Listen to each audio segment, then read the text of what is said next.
A 61 kilogram firewoman slides down a fire pole after the alarm is sounded. If she accelerates downward at 3.5 meters per second, find the frictional force between her hands and the pole. If the coefficient of friction is 0.40,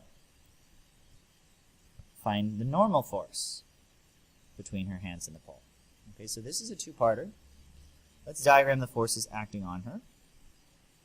Well, she's 61 kilograms, so mg is pulling down. And it's going to be 61 times 9.8.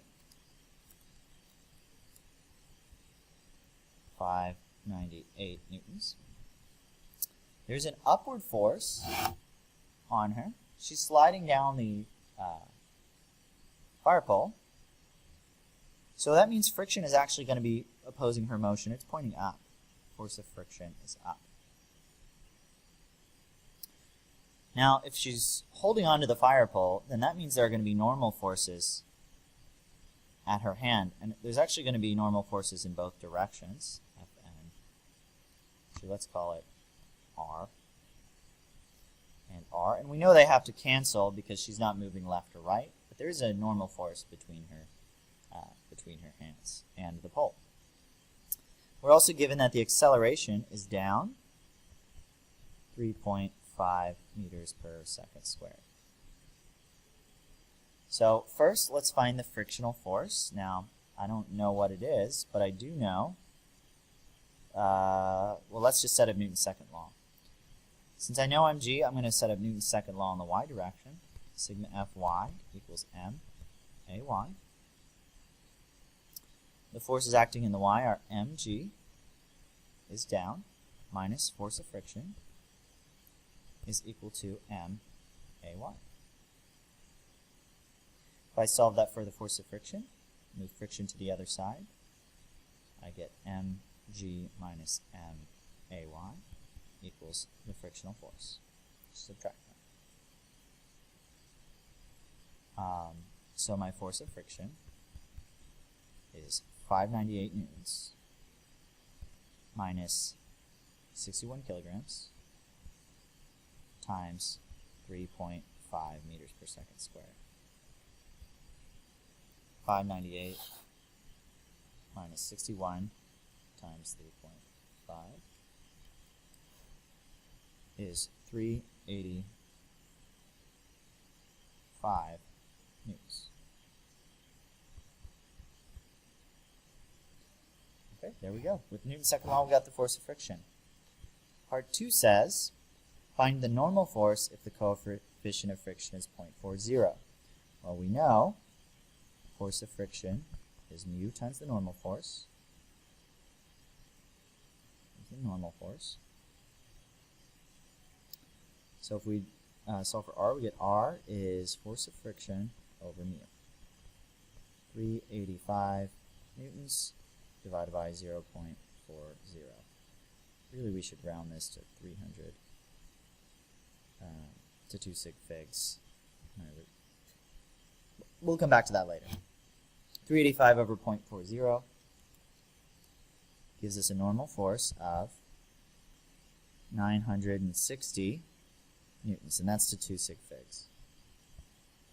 My correctly rounded frictional force should have been 380 newtons, actually. I over-rounded, or I under-rounded earlier.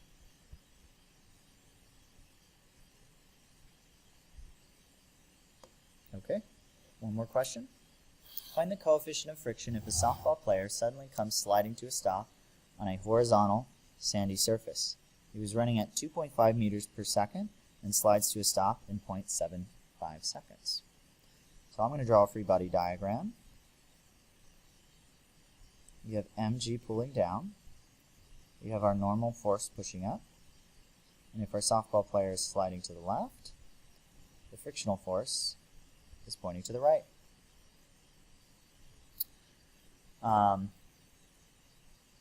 Now, since the softball player is moving horizontally, we know normal and gravity cancel, so that's just equal to mg.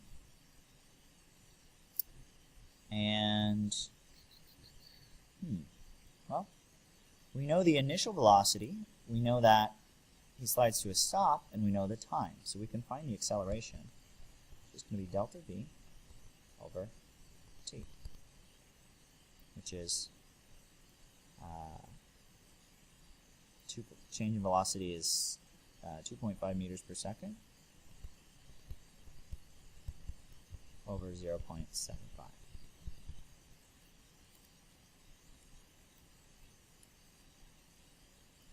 The magnitude of the acceleration is going to be 3.33 meters per second squared.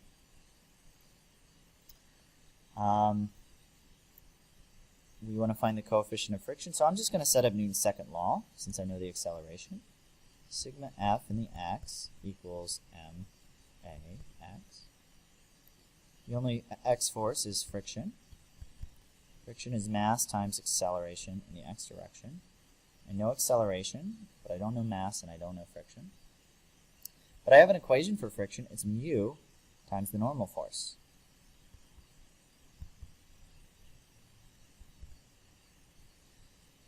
And I do know mu. No, I don't know mu. I want to solve for mu. But I don't know m and I don't know normal force. Except I know normal force is mg. So I'll plug that in. Mu times mg equals m times ax. Divide both sides by m. M cancels. We're left with mu g equals ax. If we solve for mu, it's just ax over g, which is 3.33 meters per second squared over 9.81 meters per second squared.